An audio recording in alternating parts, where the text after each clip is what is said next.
Hello दोस्तों, कैसे हो आप सब। स्वागत है आपका अपने channel maths tips and tricks में। तो इस वीडियो में दोस्तों हम चक्रवर्ती ब्याज निकालना सीखेंगे। चक्रवर्ती ब्याज को कंपाउंड इंटरेस्ट भी बोलते हैं, ठीक है। तो हमको एक क्वेश्चन दिया गया है, हमें पूछा गया है 6,000 रुपये का 10% की वार्षिक दर से 2 वर्ष का चक्रवर्ती ब्याज ज्ञात कीजिए। तो ध्यान दीजिए दोस्तों, तो हम यहाँ पहले शॉर्ट ट्रिक से देखेंगे दोस्तों, ठीक है। चक्रवर्ती ब्याज निकालना शॉर्ट ट्रिक का इस्तेमाल करके निकालेंगे पहले। तो हम स्टार्ट करते हैं इसका सॉल्यूशन। तो देखिए दोस्तों, सरल ब्याज क्या होता है, पहले सरल ब्याज देख लीजिए। सरल ब्याज क्या होता है, मूलधन इंटू दर इंटू समय बट्टे में क्या होता है 100। तो ये आपका सरल ब्याज होता है, मूलधन इंटू दर इंटू समय। तो यहाँ पे मूलधन क्या है 600, दर क्या है 10% और समय क्या है 2 वर्ष, ठीक है। तो हमेशा देखिएगा दोस्तों, आपका 1 वर्ष का सरल ब्याज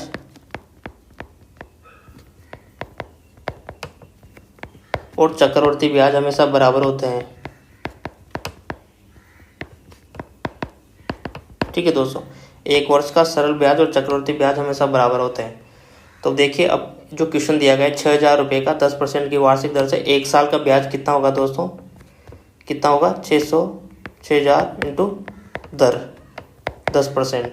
अब आपको पता है यहाँ से 10% से परसेंट हटाएंगे दोस्तों क्या हो जाता है 10/100 हो जाता है। 10% था, परसेंट हटाते ही क्या बटे में 100 लिखते हैं अपन, 10/100 हो जाता है। तो यहाँ पे कितना हो गया ये 6,000 गुना 10/100। ये क्या था, 1 वर्ष का ब्याज है अपना, 1 वर्ष का ब्याज है ये, मतलब 1 वर्ष का सरल ब्याज है ये। तो कितना आ गया 600। तो आपका 6,000 रुपये का 10% की वार्षिक दर से 1 वर्ष का सरल ब्याज कितना हो गया 600 रुपये। और मैंने क्या बोला, 1 वर्ष का सरल ब्याज और चक्रवर्ती ब्याज बराबर होते हैं। आप यहाँ पे सूत्र से भी देख सकते हैं, मूलधन कितना है 6,000, दर कितना है 10% और अपने को कितने साल का निकालना है 1 साल का बटा 100। तो आपको क्या मिलेगा 600 मिलेगा। तो 1 साल का 10% की दर से सरल ब्याज कितना आ गया 600 रुपये और सरल ब्याज और चक्रवर्ती ब्याज बराबर होते हैं 1 वर्ष के लिए। ध्यान दीजिएगा। अब आगे स्टार्ट करते हैं।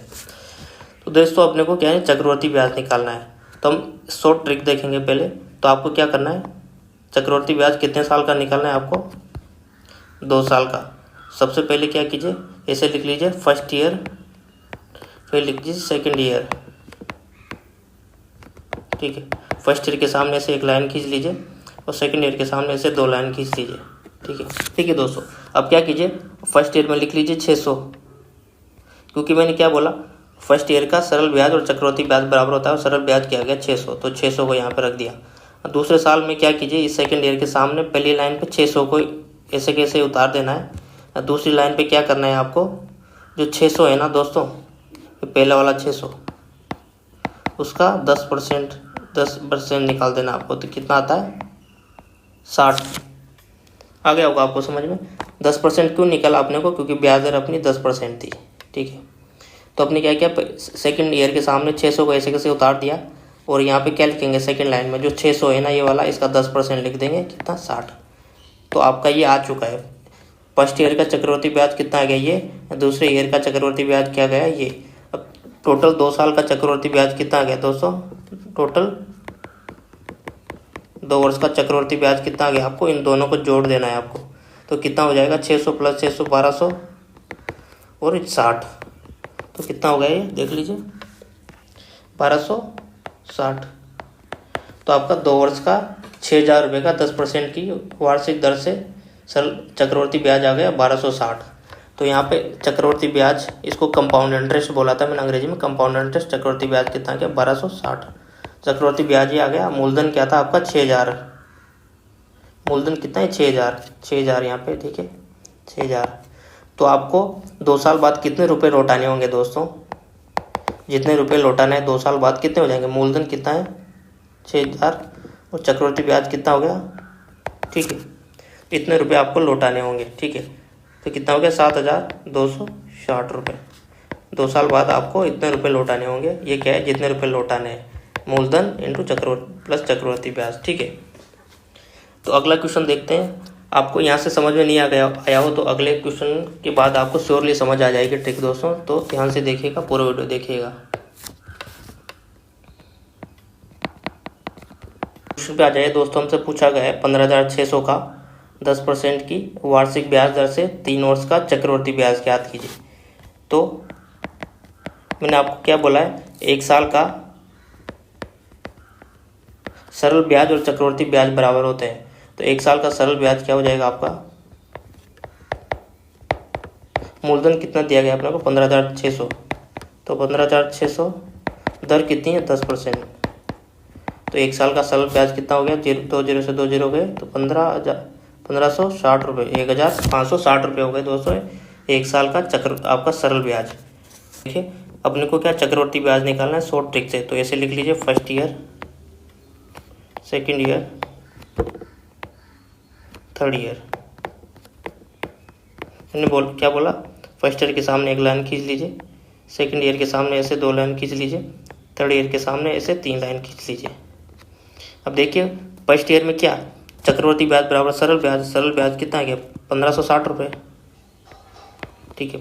अब सेकेंड ईयर में पहली लाइन में वही लिख दीजिए, वही उतार देना है आपको। अब दूसरी लाइन में क्या करेंगे, 1560 का आपकी ब्याज दर कितनी है 10%। 2 जीरो से 2 जीरो गया, ये जीरो बचा कितना 156, ठीक है, समझ गए होंगे। 1560 का 10% 156। अब थर्ड ईयर में क्या करना है, पहली लाइन में ऊपर जो 1560 था उसको ऐसे से उतार देना है। अब दूसरी लाइन में क्या करना है दोस्तों, ध्यान दीजिएगा, ऊपर जितनी भी संख्या है ना उन सबको जोड़ के आपको उसका 10% निकालना है। तो 1560 प्लस 1560 कितना हो गया आपका 3120। तो इस 3120 का आपको 10% मतलब दर कितनी है 10% वो निकालना होगा। तो 2 जीरो से 2 जीरो गए, बचा कितना आपका 312। तो आप सोच रहे होंगे मैंने यहाँ पे तो इन दोनों संख्याओं को जोड़ के 10% निकाला, फिर यहाँ पे ऐसा क्यों नहीं किया, क्योंकि यहाँ पे देखिए दोस्तों अपन ने क्या किया था, इस 1560 का 10% निकाला था, क्योंकि यहाँ पे ओनली 1560 ही था, इसके ऊपर कोई संख्या नहीं थी। यहाँ पे भी ऊपर कोई संख्या होती तो उनको जोड़ के फिर 10% निकालते, ध्यान दीजिएगा, ठीक है। अब इसमें क्या करना है अपने को, थर्ड वाले में यहाँ पे क्या है 156। अब 156 का अपने को 10% निकालना है। तो 156 का 10% कितना हो गया 15.6, समझ गए होंगे। यहाँ पे भी अपने 156 का निकाला, क्योंकि 156 के ऊपर कोई लाइन नहीं है दोस्तों। अगर 156 के ऊपर कोई लाइन होती तो उन सभी संख्याओं को जोड़ के फिर 10% निकालते। तो आप समझ गए होंगे। फिर हो गया पहले साल का चक्रवृद्धि ब्याज, दूसरे साल का चक्रवृद्धि ब्याज और तीसरे साल का चक्रवृद्धि ब्याज। अब टोटल 3 साल का चक्रवृद्धि ब्याज निकालने के लिए इन तीनों को जोड़ देंगे दोस्तों। तो पहले साल का कितना है 1560, क्योंकि चक्रवृद्धि ब्याज सरल ब्याज बराबर है। दूसरे साल का चक्रवृद्धि ब्याज कितना है 1560 प्लस 156। तीसरे साल का चक्रवृद्धि ब्याज क्या है 1560 प्लस 312 प्लस 15.6। तो इन सबको जोड़ दीजिए। तो 3 साल का आपका चक्रवृद्धि ब्याज क्या गया दोस्तों, ये आ गया। सबको जोड़ेंगे तो कितना हो जाएगा 4680। इन सबको जोड़ दिया मैंने दोस्तों, अभी सबको जोड़ के देख लीजिए तो आ जाता है 15,163.6। इन सबको जोड़ दिया मैंने, इन ऊपर वाली तीनों को जोड़ दिया, फिर इनको जोड़ दिया, फिर इसको ऐसे कैसे लिख दिया, तीनों को जोड़ के लिख दिया। तो 3000 का 3 साल का आपका 15,600 का चक्रवृद्धि ब्याज कितना आ गया 5,163.6, ठीक है। तो ऐसे आप शॉर्ट ट्रिक से ऐसे निकाल सकते हैं दोस्तों। तो दोस्तों अपना चक्रवृद्धि ब्याज आ गया 5,663.6 ब्याज। अब देखिए आपको 3 साल बाद कितना पैसा वापस देना पड़ेगा ब्याज के साथ। तो क्या होगा, मूलधन क्या है आपका 15,600, ठीक है, मूलधन है ये आपका 15,600 और ब्याज कितना आ गया 5,163.6 रुपये। तो आपको 3 साल बाद इतने पैसे वापस देने पड़ेंगे मूलधन प्लस ब्याज के साथ, जिससे भी आपने लिए थे। अब अपन जो फॉर्मूला सूत्र होता है दोस्तों उससे चक्रवृद्धि ब्याज निकालेंगे। तो ये क्या है मैं आपको बताऊंगा अभी। तो फॉर्मूला होता है P+1+R/100 इंटू टी। ए क्या है आपका, ए वो टोटल पैसा है दोस्तों जो आपको 3 साल बाद देना पड़ेगा चक्रवृद्धि ब्याज के साथ में। पी क्या है आपका प्रिंसिपल मतलब मूलधन क्या था 15,600। आर क्या है आपका दर यहाँ पे क्या है अपना 10%। और टी क्या है, टाइम। टाइम मतलब समय, जितने साल के लिए आपने पैसे उधार दिए हैं या लिए हैं, ठीक है। तो ये फॉर्मूला होता है, ये सूत्र होता है। ये क्या था, मूलधन क्या है ऊपर अपना 15,600, ठीक है दोस्तों। मूलधन क्या है 15,600। आपका दर कितना दिया गया, तो ये दर रेट 10%, ठीक है। तो 10% को यहाँ लिख दिया मैंने, और बट्टे में क्या है 100। और टाइम कितना दिया गया आपका, 3 साल, 3 वर्ष, तो यहाँ पे 3 लिख दीजिए। अब देखिए 1 0 से 1 0 काट सकते हैं अपन, तो ये कितना हुआ 15,600 1/10, ठीक है। तो यहाँ पे कुछ नहीं है तो 1 मान लेंगे बट्टे में, तो 15,600। इसका एलसीएम ले लीजिए। एलसीएम लेना तो आपको आता होगा दोस्तों,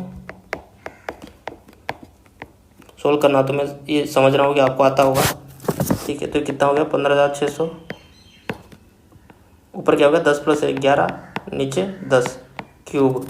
तो देखिए इसको क्या लिख सकते हैं अपन, 11/10 की पावर 3 है, इसको क्या लिख सकते हैं 3 बार 11 लिख सकते हैं, और बट्टे में 3 बार 10 लिख सकते हैं।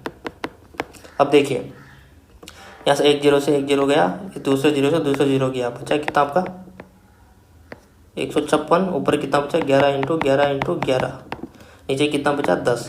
अब देखिए दोस्तों आपको क्या पहले 156 से गुणा करना। अब इसको क्या लिख सकते हैं एक बार देखिए, 156 गुणा 11 गुणा 11 गुणा 11/10। तो आपको देखिए 156 को पहले 11 से गुणा करना होगा, फिर जो संख्या आएगी उसको फिर से 11 से गुणा करना होगा, जो संख्या आएगी उसको फिर से 11 से गुणा करना होगा। तो आपका बहुत बार मतलब बहुत बड़ा गुणा हो जाएगा, और फिर आपको इस फॉर्मूले में भी संख्या रखनी है, तो आपका ये टाइम बहुत ज़्यादा लगेगा। तो मैंने क्या बोला, एक तो अपन ने अपनी शॉर्ट ट्रिक से आंसर निकाला चक्रवृद्धि ब्याज, और एक आप इस सूत्र से निकालेंगे, तो आपको टाइम ज़्यादा लगेगा दोस्तों। तो मैं यही बोलूँगा आप ट्राई कीजिए, शॉर्ट ट्रिक का इस्तेमाल कीजिए, ठीक है। अब देखिए यहाँ से जो अपना आया है ना, वो टोटल पैसा है दोस्तों। यहाँ से ये वाला है टोटल पैसा इस सूत्र से। अगर आपको चक्रवृद्धि ब्याज निकालना होगा तो चक्रवृद्धि ब्याज यहाँ से क्या होगा, क्योंकि टोटल आया है, ए आया है, मतलब पैसा जो वापस लौटाना होगा वो आया है। अब आपको चक्रवृद्धि ब्याज निकालना है, तो यहाँ से चक्रवृद्धि ब्याज कंपाउंड इंटरेस्ट क्या होगा, जितना पैसा देंगे 3 साल बाद, मतलब क्या टोटल पैसा चक्रवृद्धि ब्याज के साथ माइनस मूलधन। यहाँ से देखिए ये चक्रवृद्धि ब्याज था ना, तो टोटल पैसा जो देंगे आप 3 साल बाद ब्याज के साथ, उसमें से आप मूलधन को घटा देंगे तो आपका चक्रवृद्धि ब्याज आ जाएगा। तो यहाँ से ऐसे ही करना पड़ेगा आपको। ये तो क्या है, आपका टोटल पैसा आया 3 साल बाद, तो कंपाउंड इंटरेस्ट चक्रवृद्धि ब्याज के लिए आपको A - P करना पड़ेगा। ए क्या है आपका, ये वाला जो आया यहाँ से आएगा, P क्या था 15,600, P 15,600, तो आपका कंपाउंड इंटरेस्ट आ जाएगा, ये आपका चक्रवृद्धि ब्याज आ जाएगा। तो दोस्तों इस वीडियो में यही था। वीडियो पसंद आया तो वीडियो को लाइक कीजिए, चैनल को सब्सक्राइब करना ना भूलें। मुझे दीजिए इजाज़त दोस्तों, बाय, टेक केयर, जय हिंद।